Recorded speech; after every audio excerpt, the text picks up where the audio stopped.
into line, one after the other. They're all John Deere's. A 7920 with a 5-furrow plough, driven by Joseph.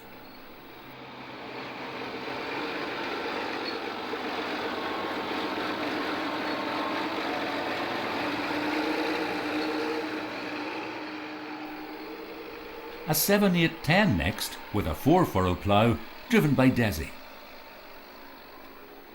A 6930 with a 4-furrow plough, driven by Brian.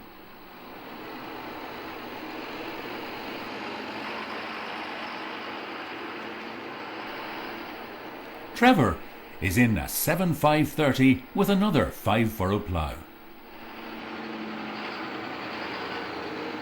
And then comes another 7820 with a 5-furrow plough, driven by Fergal. Mark takes up the rear with a 5-metre power harrow.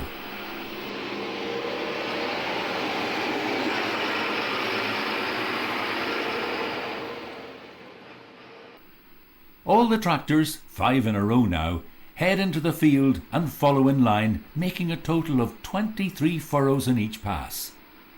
What a powerful and magnificent picture.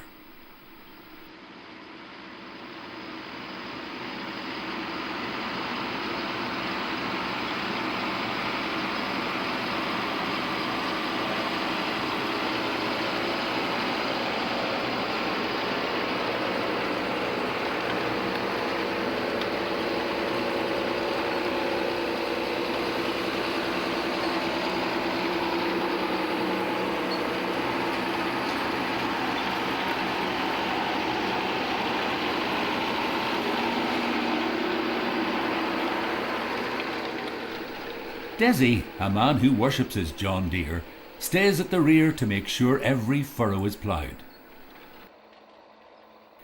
This is repeated until the soil is all turned. The stubble ground is so sweet to plough. I said earlier that Slieve Croob was the source of the Lagan. What I didn't tell you is that according to folklore, 12 kings are buried at the top of it. Each year, it is traditional to climb the mountain on the first Sunday in August, known as Cairn Sunday. It's also known locally as Blaeberry Sunday, and carry with you a stone to help bury the kings. In recent times, there's traditional Irish music played at the top of the mountain on this date every year.